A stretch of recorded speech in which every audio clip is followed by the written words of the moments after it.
Hey, everybody. Welcome to the show. My name is Mark Farzetta. This is the Farzy Show presented by MyBookie, mybookie.ag. It's lovely to have you along for the ride as per usual. So much to get to, but I have to start with the obvious, and it's in the title of the show.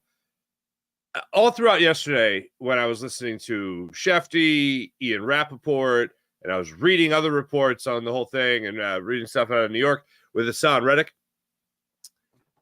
Howie Roseman is the smartest man alive. And let me just explain.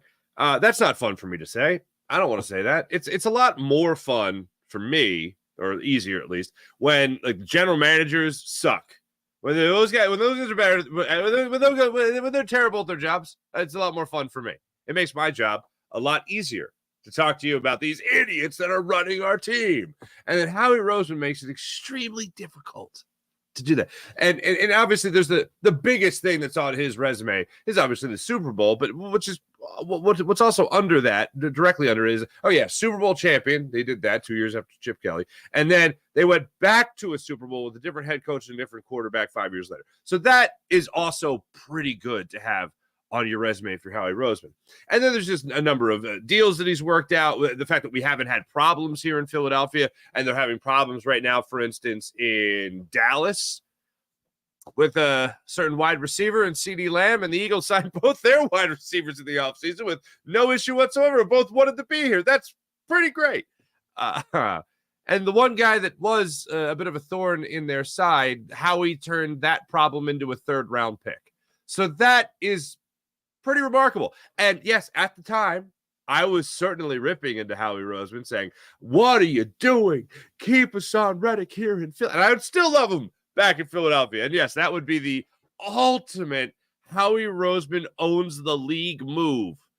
If he somehow trades back for Hassan Reddick for anything less than a conditional third-round pick, if he's able to get Hassan Reddick back in Philadelphia, for like a sixth-round pick, not happening. But I know the conversation's out there right now about should Eagles fans want Hassan Reddick back? Let me answer that question. Yes, but it's not about him wanting to be traded. It's about Hassan Reddick wanting money. If the Jets paid him and got him that new deal that he was supposedly after, even when he addressed the media as a member of the New York Jets, happy to be here. I'm happy to be here. Yeah, okay. Even if all that was true, it doesn't matter because all he wants is the money. He wants his last big contract. And I understand that for every single player. But the way this is happening right now for a guy who's had 4 straight seasons of double sack years, doing that for 3 different teams, it certainly seems like the guy just wants to get his last contract and his last big paycheck. And it's not happening with the Jets. And somehow Howie still pulled off that move, despite the Jets not being willing to extend it. Now, the Jets' side of the story is that, well, if he shows up and he plays, then we want him, then we'll pay him. Hassan Reddick doesn't seem to trust that. The thing for me with the Eagles is at the time that they let him go, they could still very much afford him. And they wanted to switch and go to Bryce Huff. Doesn't seem Bryce Huff has to work his way up to play those 70% of the snaps, get up from 40%, which is something that seems like it's going to take a minute if you're listening to Vic Fangio and reading between the lines there. But Howie Roseman pulled off this move with the Jets, and they don't even have a contract lined up for Hassan Reddick. And Howie's got a third-round pick in his back pocket. That's pretty brilliant. We'll let you hear from Adam Schefter as he broke it all down. I love when Shefty gets stories like this at training camp. Because I know, we all know, Shefty's job is breaking the news and the trades and the signings and the disputes and all that stuff. So now that we got some training camp drama outside of just Dallas, for instance, where, Jerry Jones is saying this about CeeDee Lamb, and CeeDee Lamb is liking tweets, and Dak Prescott is retweeting tweets and whatever. You get a little training camp drama. Oh, Shefty's all in, baby. Oh, Shefty's all in. It's fantastic. Hey, did you enjoy your day off yesterday, folks? I enjoyed my day off yesterday when it comes to not having to watch the Phillies because the Phillies are a really bad baseball team. And the Phillies are about to play actual really bad baseball teams in the Marlins and the Nationals. I've referred to this many times over when it comes to what this Phillies team could be doing here in this 6-game homestand, and what I'm asking for them to do in this 6-game homestand, which is get back on track. Look like a team that when I watch you give me the impression that you could win this game. Not, oh, you're out of it from the start. Or how are they going to blow this one? Like, give me the confidence that we had in the extreme early goings of the season when the best team in baseball and they're just the number one with a bullet and they were just playing absolutely incredible baseball. Go back to that. And I know that was a kind of warm embrace that they gave us and drew us in throughout the season or the early goings of the season. But they have been a really bad baseball team lately. They have been mediocre for a long time, and now they have sunk to a bad baseball team. I believe they're a lot better than what we have seen recently. But if you look at since May 24th, we've talked about these numbers before, 32 and 35, that's bad. That's a mediocre baseball team, below mediocre baseball team.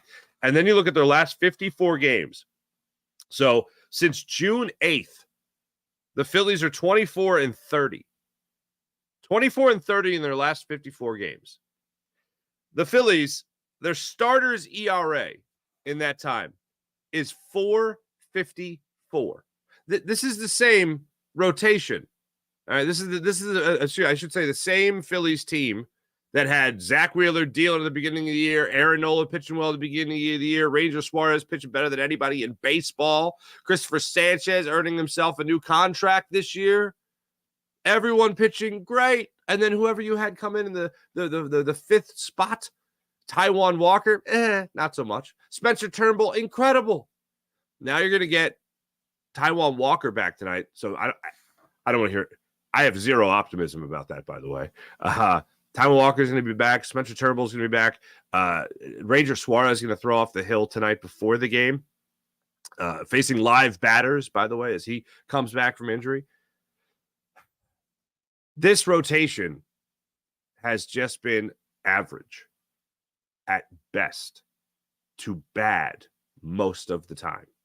And you have had some great starts from Tyler Phillips. Who saw that coming? You had one good start from Michael Mercado in, I don't even remember where he pitched his, one good outing, I should say. That was in Detroit, of all places. And then he got shellacked by the Braves. So that fell apart quickly. And that's where you activated the Tyler Phillips machine. And now you're going to be hopefully getting Ranger Suarez back in the not too distant future. But I was reading an article from Scott Lauber yesterday in Inquirer.com about Ranger Suarez and what he means to this rotation. And it suggested that the Phillies are in a spot right now that if the division race was a little closer, that they would have Ranger Suarez back a little sooner rather than later. They wouldn't have necessarily rushed him back, but they wouldn't have been as cautious as they've been over the last 3 weeks with Ranger Suarez not pitching. So if you didn't have this 7-game lead right now on the Atlanta Braves in the NL East, and you weren't 8 games up on the New York Mets as you are right now heading into tonight, then maybe they would have brought Ranger Suarez along a little faster. And again, not been as cautious, not rushed him, but not been as cautious. I did a TV hit on CBS 3 last night. And one of the things they asked me was, what's the problem? What's the problem with the Phillies? And I don't know if you guys are looking at one particular thing that is the problem, but for me, I feel like it's spinning a wheel. It's taking turns of being the problem. I think that a great example of that is this Diamondback series. You hit 205 with runners in scoring position throughout the series, including game 1 that you won, and you put up 6 runs.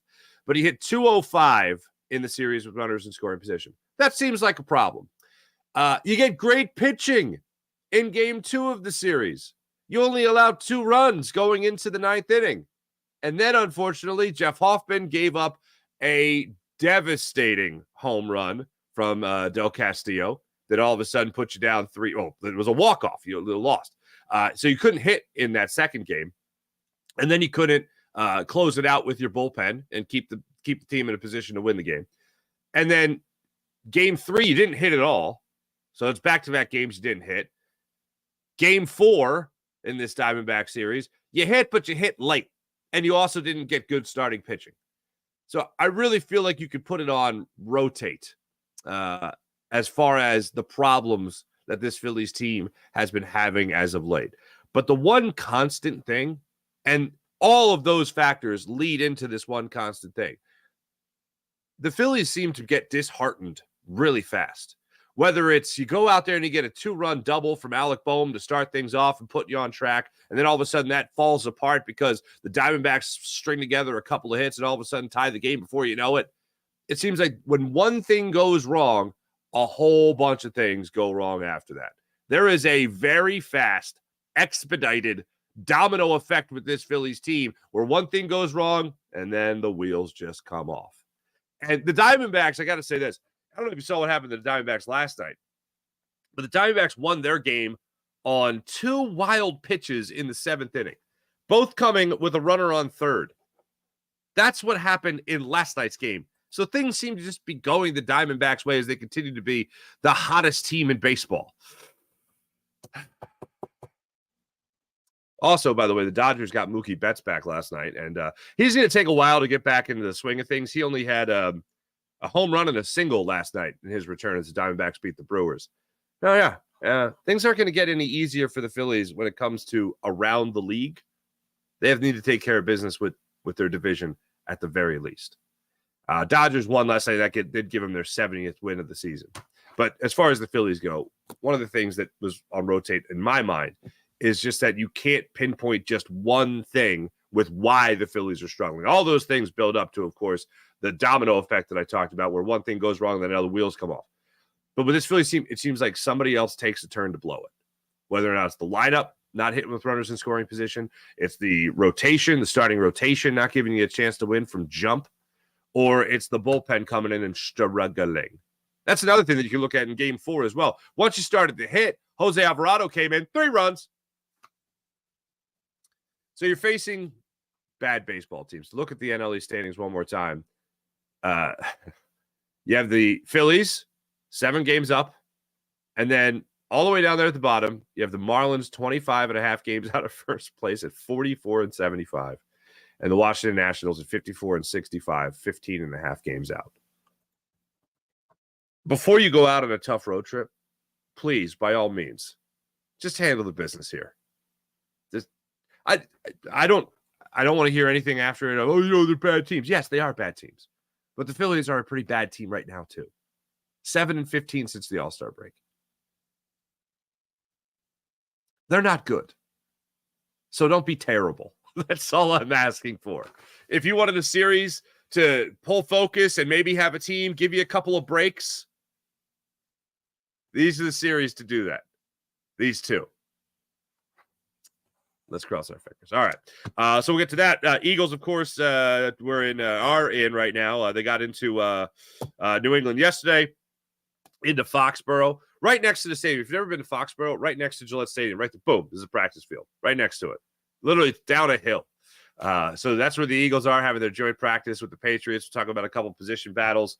We'll see if they come into a little bit more clarity throughout this week. Granted, given what Kellen Moore has talked about, given what Vic Fangio has talked about. So we'll get into that conversation as the show goes on today. But first, without further ado, let's get to our man, Vic Fangio, who had another interesting quote that again yesterday.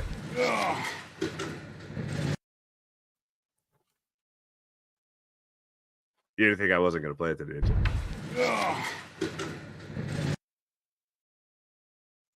Literally me every morning when I sit in this chair. Pretty much as I sit down, just in general. All right, anyway. All right, in all seriousness, Adam Schefter, ladies and gentlemen, on the Hassan Reddick transactions and what's going down between the Jets and former Eagles edge rusher, former Carolina Panthers edge rusher, former Arizona Cardinals edge rusher, former Temple University edge rusher, Hassan Reddick. What's going down there? Hassan Reddick has informed the New York Jets that he wants to be traded. The Jets just traded for Reddick 4.5 months ago. He came in to take a physical, do his introductory press conference, at which time he said he was happy to be there. And that was the last we've seen and heard from Hassan Reddick until today. Today he came out and said he wants to be traded. There's a contract stalemate. He's scheduled to make $14.25 million. And let me break it down for you this way. Essentially, he has been looking for that new contract to be paid like an elite pass rusher. the New York Jets haven't had any contract negotiations with him in recent months, and they've essentially said, we're not going to do a deal with you unless you're in the building. But he stayed away from minicamp. He stayed away from training camp. He hasn't shown up, and so there is the stalemate. He wants a deal. The Jets want him to show up, and earlier today, the Jets general manager, Joe Douglas, came out with a statement that said that the New York Jets will not trade Hassan Reddick and that they expect him to essentially report to the team. So we have a stalemate. We have a player who essentially the team traded for and was banking on, who now has asked for his own trade. And here we go with the latest NFL training camp drama. If I may, do a quick impression of Howie Roseman while all this is going on. Let's see. I think which way is Kermit facing? Is he facing this way when he sips his tea? Isn't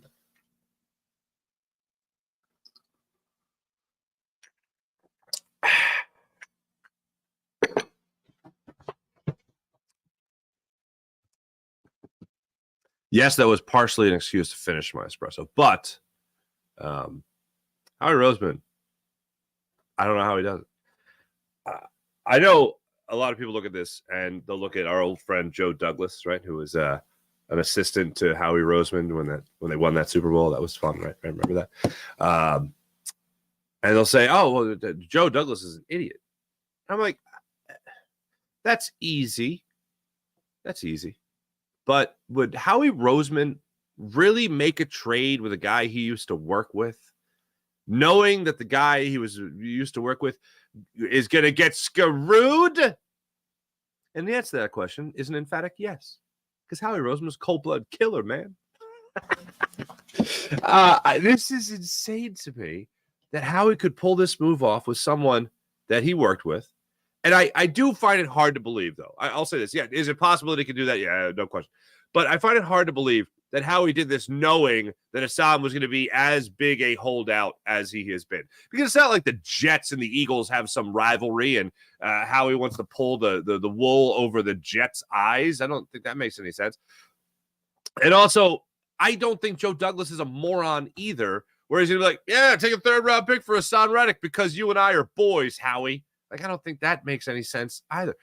So the only thing that makes sense to me is Hassan never wanted to go to New York, or he was misled that after this trade, New York was going to talk to him about a new contract. And I remember I was on the contract watch because the Eagles have cap space. The Eagles got money. They got that scuttle, right? They got that opportunity to pay a guy to be a good edge rusher, especially when a guy's been a really good edge rusher throughout his NFL career and done it for 3 different teams. You got room for that guy on your roster. Instead they're trying to train Bryce Huff to be that guy. The Eagles made the move, I think, under the assumption, like, all right, this probably isn't going to work out well for the Jets, but we can get at least a third-round pick out of it. A conditional third-round pick. Could have been bumped up to a second-round pick. We can pull this move off, put another pick in our back pocket, and whatever happens in New York happens in New York. I think the Jets were taken off guard thinking that they were getting I hate to use this phrase because I do think he's a good teammate, but he's in a he's in a me first mode right now when it comes to wanting that new deal. I think the Jets were under the impression that, all right, we bring him into New York, he works out with us, we negotiate a new contract. Whereas Hassan Reddick, I think, wanted to see that happen before mini camp even started, and well before training camp even started, obviously. That's why he's not going to the East to wear bathrobes and fuzzy slippers or whatever that picture was that he posted a month or so ago. But I remember when the deal happened, I was on contract watch. I was thinking, okay, Howie and the Eagles have the money. They have the money to keep Hassan Reddick here for at least another 2 years and make him happy and him still be productive here in Philadelphia. They obviously decided Bryce Huff was the better option. They moved on, and I was waiting for that new deal because I didn't care about the third-round pick. If I have a proven commodity in Hassan Reddick on this defense for the next 2 years or so, I'm pretty happy about that, as opposed to Bryce Huff, who we know right now at least is a very good one-trick pony. He's very good at that one trick. And the Eagles are trying to make him better than that. They're trying to make him a 70% snap type of guy as opposed to a 40% snap guy. And more than just a 10-sack guy, maybe a 13 or 14-sack guy, but also a guy that's going to go in there against the run and have some good stops against the run also. So what pissed me off at the time was that they let Hassan Reddick go when they had money to pay him. And they still have money to pay him. So this brings us to the conversation that people love having right now. Do you want the Eagles to bring Hassan Reddick back? Yes, absolutely. I want them to bring Hassan Reddick back. And two things help this cause. First, let me put it this way. I don't see this happening. I'll say it again. I don't think the Eagles are going to reacquire Hassan Reddick. That would be insane. And that would prove that Howie Roseman owns the league. And that would probably mean that come this trade deadline, when they see Howie Roseman's name come up on their cell phones, and they're just like, it'll just come up as "Don't answer, Roseman. Don't answer." That's what it'll come up as. And I'm like, nope, not making any deals there. I will not be made a fool out of. Then Howie just shows up in your bitches, Howie just shows up in your bushes and goes, and just like, hey, give me a 3rd round pick for this guy. So Howie goes out there, makes this move, trades Hassan Reddick, gets the 3rd round pick. Let's live in the world where they reacquire Hassan Reddick. Joe Douglas would be pantsed. The rest of the league would be put on notice even more so. And the Eagles end up paying Hassan. Now, one of the things that actually, let's live in the world that this could happen. Bryce Huff, disappointing to this point. Nothing's happened. They haven't even played a game yet. But listening to Vic Fangio, Vic Fangio talk about Bryce Huff as if he's a undrafted free agent rookie. Yeah, we'll see how he works out. It's just $50 million, man. Come on. Them realizing that maybe Bryce Huff can't break through to be that every down player, essentially. And realizing that they still have money to pay Hassan Reddick for this year. Well, this year you get $14 million, whatever, and then you get the new contract after that, unless they just tear it up in general and he gets some more top tier money. And the Eagles go out there and bring him back on that bigger deal for a lesser pick. That would be interesting. But then what would be the point of trading him away in the first place? Well, the point of trading away in the first place is that you thought you were ridding yourself of a contract dispute and getting a 3rd round pick, possibly a 2nd. Then bringing him back for less than a 3rd round pick means you still upgraded. It's not happening, but I do like the idea of living in a world where it's possible. And let's face it, if you're asking me, do I want Hassan Reddick on this football team for the upcoming season? The answer is an emphatic yes. Would I want Hassan Reddick on this football team for the next 2 seasons? The answer is an emphatic yes. The guy has success in every scheme, and to me, he would be a perfect player to have with Vic Fangio, who, even though we talked about it yesterday with Vic Fangio and the blitz, we're going to blitz when we feel like we want to blitz or should blitz. We're not going to blitz when we feel like we have to blitz. You have a guy in Hassan Reddick who can do both. He can play against the run. He could go after the quarterback. If you want to activate aggression mode on Hassan Reddick, he wants to play downhill anyway. Now, maybe it's Vic Fangio behind it all who didn't want Hassan Reddick here in the first place. I would doubt that very much. But the position that we're in right now is we're waiting on guys. We're waiting on Bryce Huff to apparently develop into the player that Hassan Reddick was. And that seems like it's a very difficult thing, considering Hassan Reddick is the only player to have double-digit sack seasons in 4 straight seasons for 3 different teams. Look up the list of guys who've done that in the NFL. It's very short. There's one name. It's Hassan Reddick. Like I said, Eagles are going to be in New England. A couple things I'm going to be looking at. Number 1, the right guard position. First and foremost, right guard position. Tyler Steen versus Mekhi Becton. This is something that is probably the number 1 battle in the offense. And what's after this is a distant second. Talk about 3rd wide receiver. But the guy that's going to be playing next to Cam Jurgens, if he doesn't have a lot of experience at the right guard position, that means you have a center who hasn't played center at the NFL level. And that also means that you have a right guard who hasn't played right guard at the NFL level, if it's Mekhi Becton. You had a little bit of get your feet wet moments with Tyler Steen last year at the right guard spot. But either way, it's a ton of inexperience in the middle of your offensive line. I have said many times before, I have a lot of confidence in Cam Jurgens. Certainly from a physical standpoint, that is not at all a concern for me as to what he could do physically on the football field. The only concern I have is communication between him and Jalen Hurts, and I think that's going to take some time. And let's face it, you're taking over a position, rather, that was manned by a Hall of Fame center. As much as we love Jason Kelce, let's not forget that he was a really damn good player. So that's one thing there. The other thing is Mekhi Becton could be your starting right guard. The positive of that is he won the job over a guy after getting here from the Jets. That means he won the job over Tyler Steen, not just because of injury, but because he was good enough to replace the guy or take over for a guy in Tyler Steen that you thought was going to be the starting right guard at the end of last year. When you kind of had an idea that Jason Kelce would be moving on for his post-playing career, and that you would have Cam Jurgens taken over at the center spot, and you knew you'd have that opening at right guard. And even though Steen hadn't played the tackle spot, Steen hadn't played the guard spot, you drafted him as a guard, announced him as a guard at the draft. So it kind of put the writing on the wall that his long-term future in Philadelphia, if was going to be here in Philadelphia, was going to be at the guard position. And Mekhi Becton came in a couple of weeks and seems to have taken over that spot. Yes, the door was open with an ankle injury to Tyler Steen, but Becton seems to have, at least in preseason game number 1, taken the strong hold of the starting right guard spot.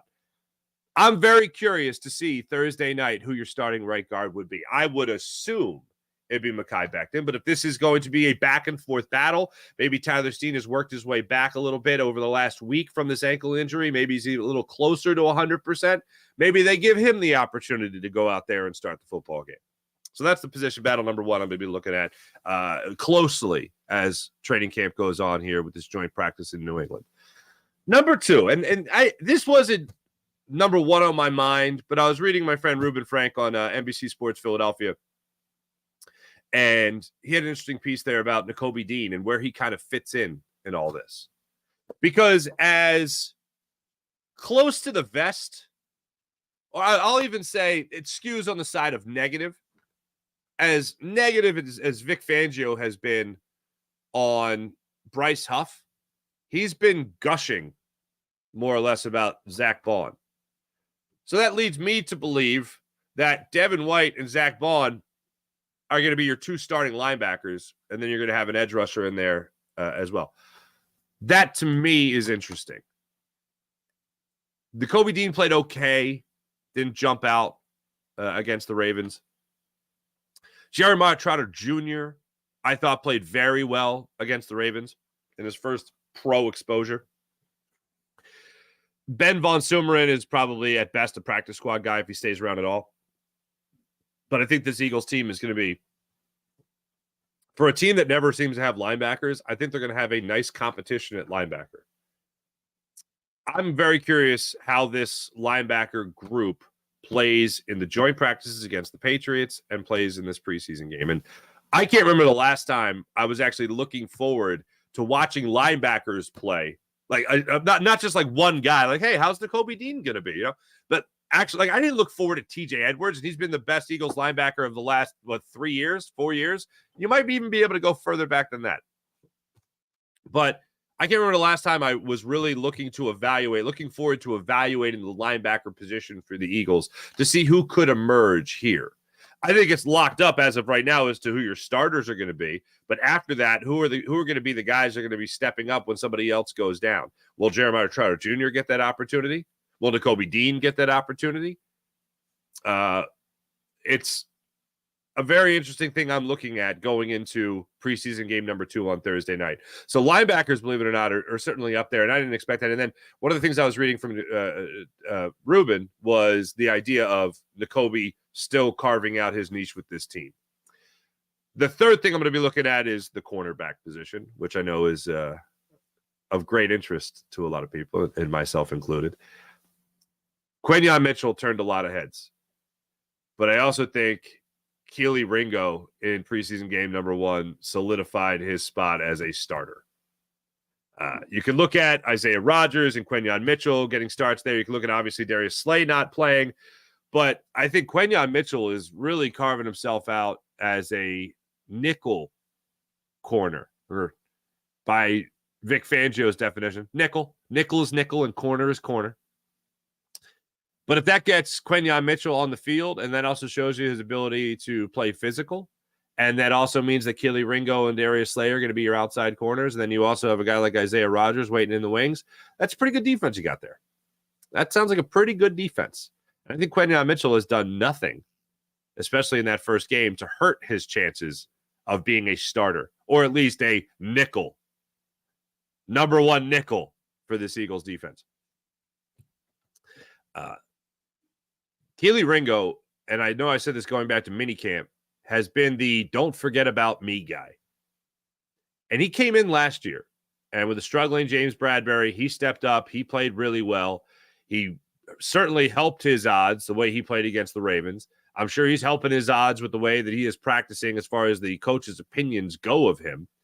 And every single time you see him out there on the football field, he's with his receiver or he's making the play.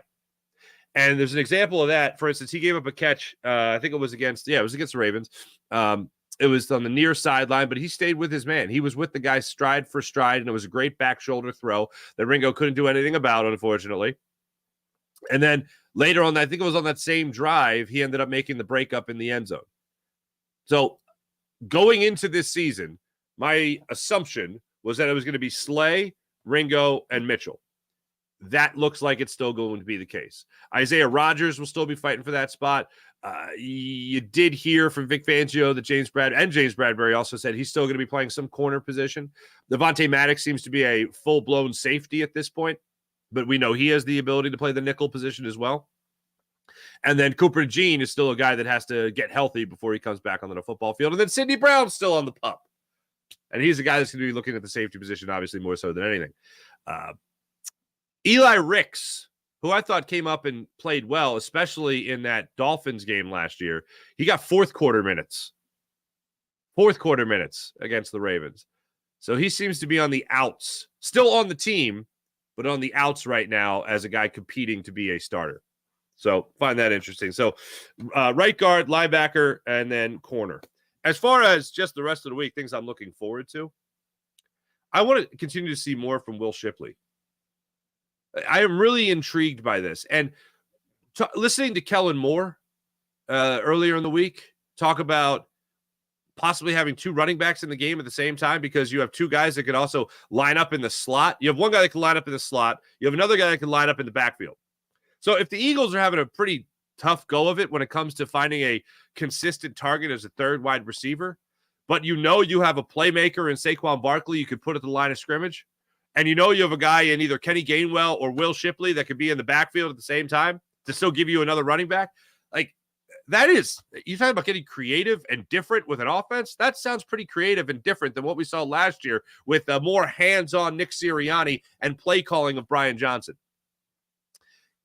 Look, we've been talking about motion. Oh, Kellen Moore's going to bring in motion. That's amazing. It's not new. It's not a new concept. It's going to be a fairly new concept to this Eagles team, unfortunately, but that's not a new concept by any means. But the idea of having two running backs, by definition, running backs by position title, running backs on the field at the same time, that's a different look that we're used to in Philadelphia. So I want to see the continued maturation process, if you will, of Will Shipley, what he could continue to bring to this football team as training camp goes on and this joint practice happens with the New England Patriots starting today in New England. So those are the things I'm going to be looking at in the very near future when it comes to what this football team will be presenting to us ahead of Thursday night's game. And I do look forward to Thursday night's game. One more thing as far as this training camp goes with the Eagles. Health. Jeez. Chauncey Gardner-Johnson still nursing the shoulder injury. Want to see how that progresses. And then, Sidney Brown, I did mention, just coming, hopefully getting off pup sooner rather than later so we can see him fly around and be that missile that we were waiting for him to be. Baseball. Baseball's been a little rough, as we know. And when it comes to this Philadelphia Phillies squad, one of the people that we've been waiting to see come back sooner rather than later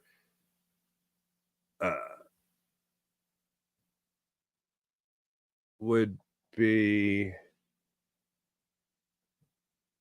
oh, I thought I had this. Yeah, there we go. Jeez. All right, that took a minute. Sorry. One of the people we've been hoping to come back sooner rather than later is Ranger Suarez. I referenced the article that I read earlier from Scott Lauber of Inquirer.com, and this is what he had to say about Ranger Suarez. Suarez has progressed slower than the Phillies have expected, though there's a sense that they're being extra cautious. If the race for the division title was tighter, he might be back in the rotation by now. Some team officials even believe the extended break will enable him to be fresher down the stretch. This is what I found interesting. I didn't realize this.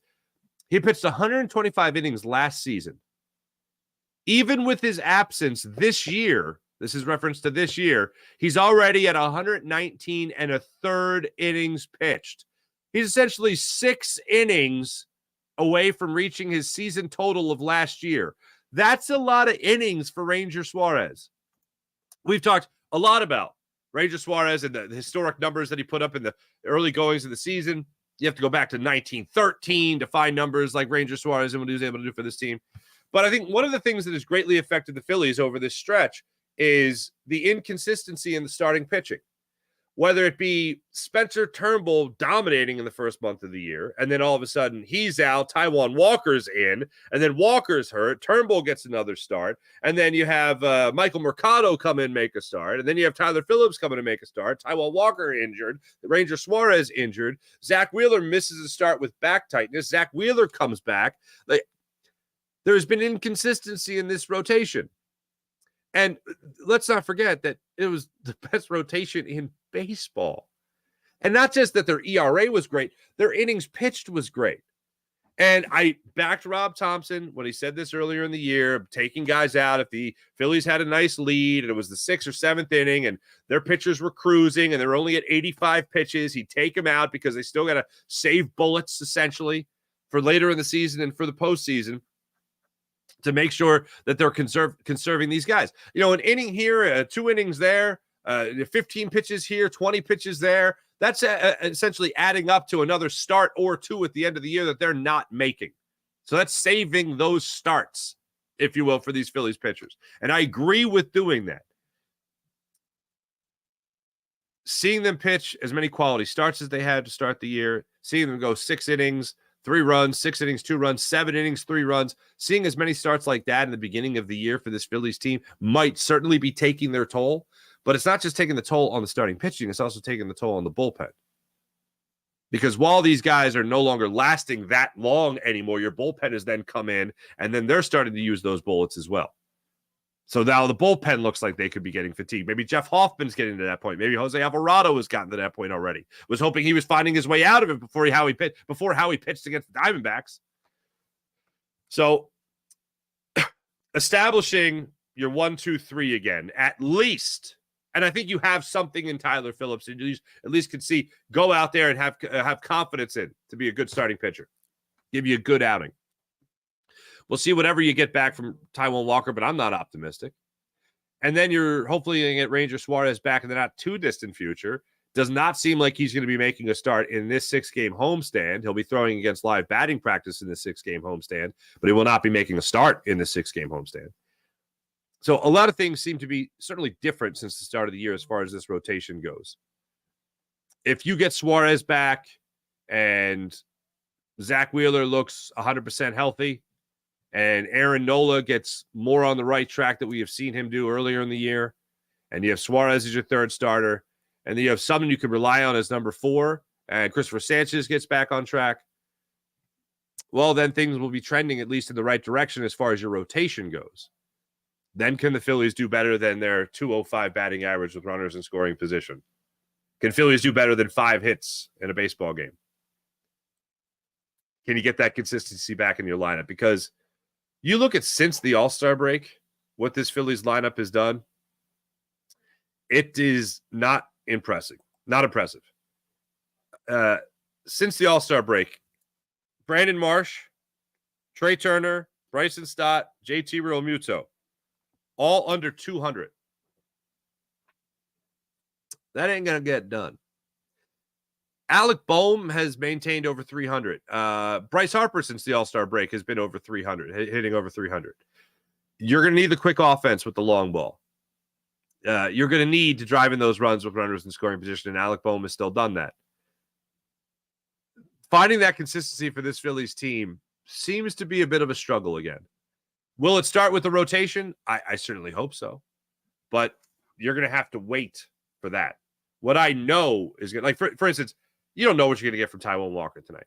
You don't know what you're going to get from Ranger Suarez whenever he does come back. You don't know what you're going to get from Christopher Sanchez now because he's been inconsistent. But here's something I know. That lineup is going to be rolled out pretty consistently. Harper needs to hit. Boehm needs to continue to hit. Top of the order, Kyle Schwarber needs that quick offense. And that's not going to be an everyday thing, but it'd be nice to at least rely on for maybe the rest of this month. Get into September. Get into September feeling a little bit better about yourself offensively. All that stuff works out. And this Phillies team will be back on track. It's a lot to work out. Hopefully this homestand, as I've said many times before, will be that get-right series, that prove-it series. Hey, let me tell you about the people at the Game Time app. Download the Game Time app to your phone, create an account, use promo code Farzy, and get $20 off your first purchase on the Game Time app. That's right. Game Time app is where it's at. Download the Game Time app to your phone and take the guesswork out of buying tickets, as you could preview your seat before you buy it. You want to go to the concert? You want to go to the comedy show? Whatever the case might be, Game Time app has you covered. So you can download the Game Time app, create an account, use promo code Farzy, and get $20 off your first purchase. They have last minute tickets. They have tickets even an hour after the event starts. So what does that mean? That means if you want to go to a concert or a comedy show, you simply look at the Game Time app and you buy the ticket an hour after it starts. So you might miss the opening act, you might miss the middle, but you'll still see that headliner that you've been dying to see at a great discount rate. So download the Game Time app to your phone, create an account, use promo code Farzy, and take advantage of all they have to offer with the Game Time app. How about PHL Sports Nation? Philadelphia Sports Nation, enhancing your Philadelphia sports fan experience across all social media and blogs. That's phlsportsnation.com. Let's get into the chat check and see how you wonderful people are doing on this fine Tuesday morning ahead of the Phillies starting the 6-game homestand. IBH, good morning. Buddy Christ, happy Tuesday. Buddy Christ, I had the idea later before I did after I did the thumbnail. I need to Photoshop this. Howie Roseman's face on Buddy Christ. To Joe Douglas and every other GM. Jason A, good morning. Hope Nal is nice. Jason A, not surprised about Reddick. Something told me last year it stunk to high heaven. WC. Joe Douglas is foolish. April. Good morning, April. James Alexander III. Good morning, Howie Roseman. Been the smartest general manager ever since Chip Kelly got fired. Here's where I go back to. What I go back to with that. So, Howie Roseman was put in the broom closet. Unconventional, they bring him back. First off, unconventional, they hold on to him. Then they just fire him. Jeffrey Lurie kept him as his safety net. Brings him back. Two years later, they win a Super Bowl. That's pretty good. That's unconventional. Nick Sirianni, not in the broom closet, but like right next to it.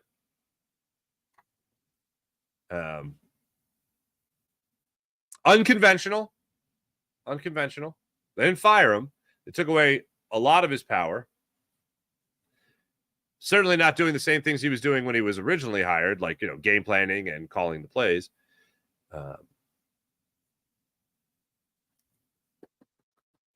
Pretty close to that broom closet. Unconventional. Let's see if it works out again. Sean Kilray, what's happening? Twiz, what's popping? Jason A, this has been a sad time for the Phillies. What a high the first half was. Yes, it was. Good morning, Sean Gillespie.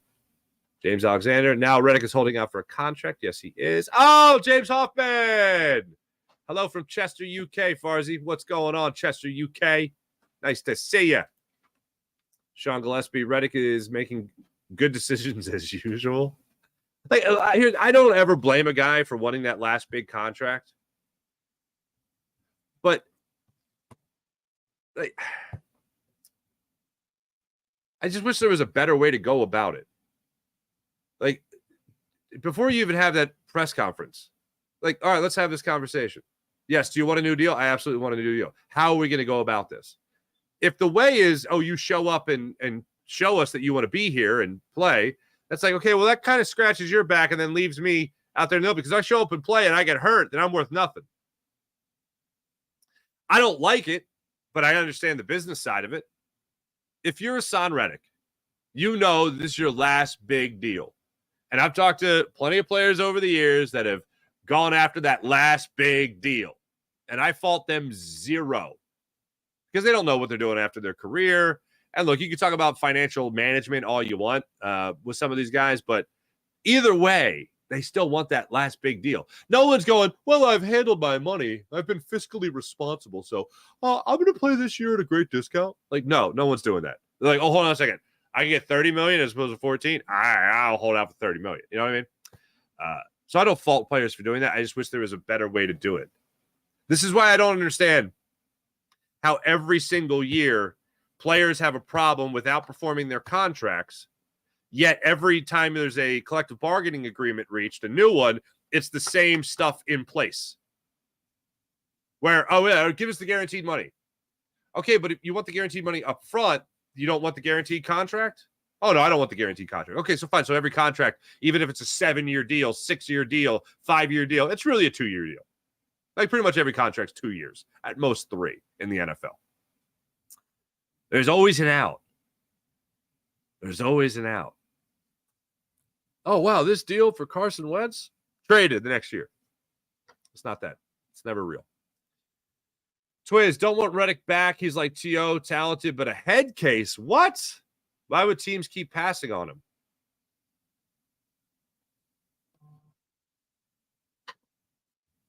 It is interesting, Twiz. You do bring up a good point. Like, if the proof is truly in the pudding, then why has he been on 3 teams in, 5 years now? Arizona, Carolina, Philly, and then the Jets. Why? Well, that would point to he's a problem, but I haven't heard anything from any player about Hassan Reddick. Could he be a businessman? A businessman? Yes, he could be. I don't see him as a locker room cancer, though. Hey, bro, honestly, the drama is hilarious. Howie is a wizard. I was thinking about that while following this Hassan Reddick story yesterday. I was thinking about that while watching all this stuff unfold in Dallas with the Cowboys. It's like CeeDee Lamb's holding out, and you literally signed the Eagles literally signed both their star wide receivers this offseason. 2 big money deals. This is how we do it. James Hoffman, Fly Eagles Fly. Howie's a stone cold killer, and in Howie we trust. Sean Gillespie, asking for a new contract, didn't even play for the team yet. Love Howie, but this is on Reddick. I agree. And I'm a Temple guy. I've been following Hassan Reddick's career for a long time. I like Hassan Reddick a lot. Right now, he's just making business decisions. Eagles fan laughed my ass off. No, it won't happen. Team is coming together nicely. All right. Cold-blooded Roseman, the Grim Reaper.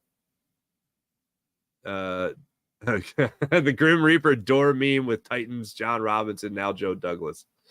That's great. Jack Dwight, what's going on? Juergens will be better than Kelsey. Oh, hot take alert. Bigger, faster, stronger, and meaner than Kelsey. Yeah, I didn't like Kelsey. That Kelsey guy, let me tell you, he would ask permission to block someone. Kelsey. We'll have fewer bad snaps and penalties. Jack Dwight from the top rope. Kelsey slander has begun. Hey, I hope he is. I don't see it, but I hope he is. Asia Robertson, what's going on? Twiz, hello. Twiz, hello. Hi, Asia. Second person I know named Asia. Twiz, what wrong with your Phil? Oh, boy, here we go. Jack Dwight's back again. Jack Dwight, bomb dropper. Howie has his pluses and minuses, doesn't draft well, but pulls rabbits out of his hat with the cap. Here's the thing. As far as drafting goes, all right, we talk about with players a lot. Like, there's just certain things that players just don't do well, and forever it seems to be a blind spot.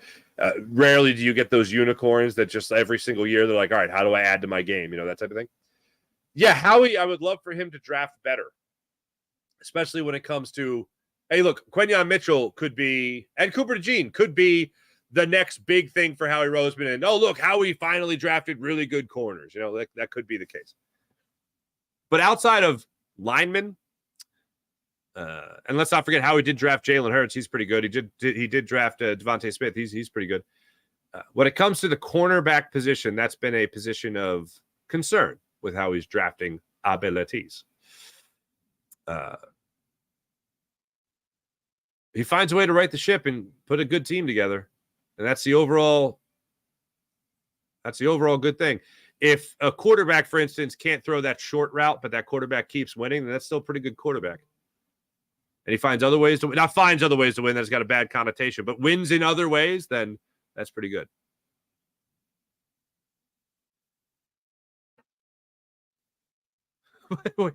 I just love this. Asia says, Choice, have you seen the Olympics? Embiid got a gold. Have you seen the Olympics? I thought they were just breakdancing. According to social media, that's all that's going on at the Olympics. And other things. Have you seen them? Yeah, I've seen them.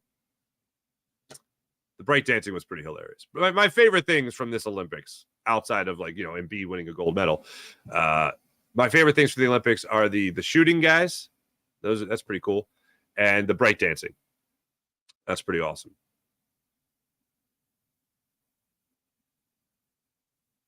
And that's pretty much it. There's been other cool stuff too.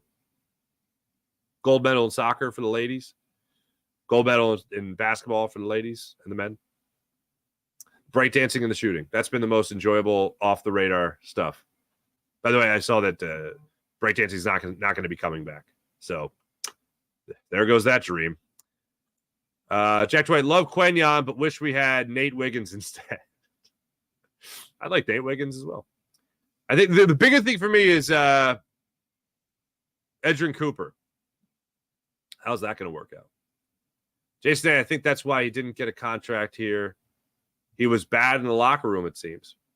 I haven't heard anything about Hassan Reddick being a bad teammate. Like, Jason Kelce was there. Fletcher Cox was there.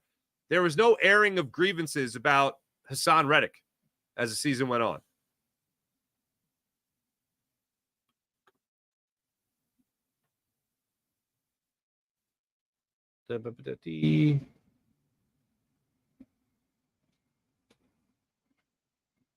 Jason, I wonder where Reddick might get traded. I don't think he ever wanted to leave Philly, but money is more important to him. Yeah, at this point in his career. April with the Phillies, a lot of what ifs being put together. Yeah. I know. It's not great.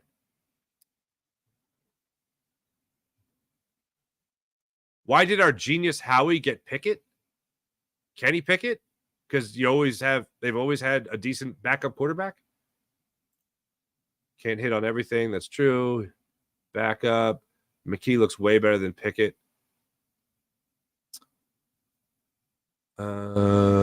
Jets being Jets, trade for a player they know wants a new deal without an agreement on a new deal. Laugh out loud, says WC. WC, I'm with you. No way I'm blaming Hassan.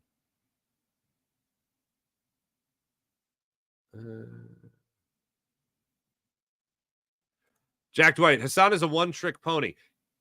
No, I'll flat out just disagree. Get sacks and bunches to get numbers. Yeah, but he also plays 70% of the snaps. He's not doing that if he's a one-trick pony. Twiz, I'm not going to side with crybabies making millions. All right, I understand that too. Yeah, Jim Dorsey. Wow, Jim Dorsey, thank you for this. Crawford hitting 300 in Double-A, higher upside than Rojas, who never played in Triple-A. Is in time. Well, he went down earlier in the season, whatever. Is in time to shake up terrible hitting on outfield. This is interesting. I don't think they do this, but as far as the minor leagues go, Crawford, and how about, remember this name, Scott Kingery? Scott Kingery is up to over, I think he's got 22 home runs right now with the Iron Pigs. He might get I would love for him to get a September call up. But because I just think that Phillies screwed him, COVID screwed him. There was a really bad situation with him. Hey, you're a really good second baseman. Get in center field. I'm sorry, what? Coming up in the Gabe Kapler era. They're not going to bring up Crawford. That's just not happening. But they'll see him up here in the near future. Next year, I think he gets his call up in at least September.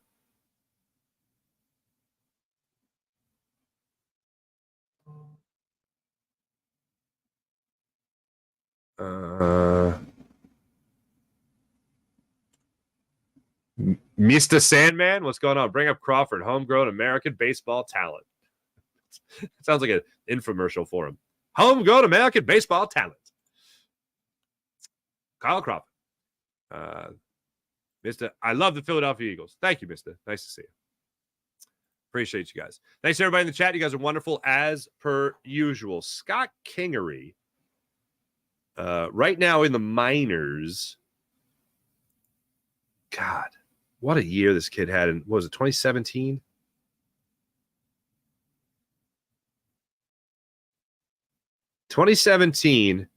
Hit 26 home runs in the minors with a 360 on base percentage. He hit 304 and then got promoted, signed a $24 million contract, like as a guy who'd never played in the bigs before.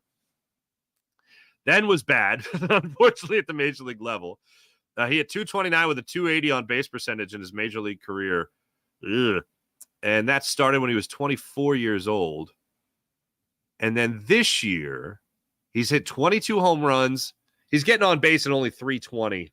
So you need to see that come up. And he's hitting 271.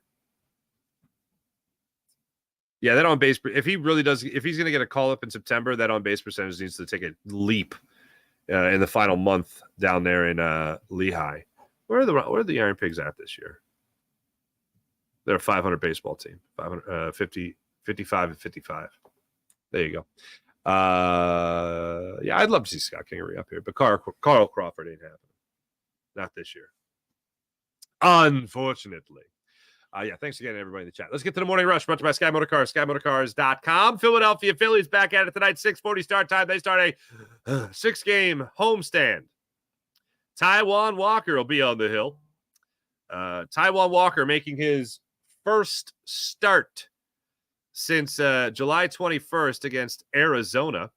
Excuse me, June 21st against Arizona. He went 4 innings, allowing 4 runs in those 4 innings. It was a 5-4 losing effort. I wish I had confidence in tonight. I wish I had confidence in Taijuan Walker, but I don't. He'll go against Valente Belloso. Valente Belloso is coming off of course, 5 2/3 scoreless innings against Cincinnati Reds and a 5-4 victory for the Marlins. He comes into this game tonight at 1-1 with a 3.05 ERA on the season. So that's where we're at for the 24-year-old right-handed pitcher. That's what we're looking at. As far as the pitching matchups go in this Phillies series, who come into this one 69 and 49, 20 games over 500. You have Taijuan Walker taken to the hill tonight.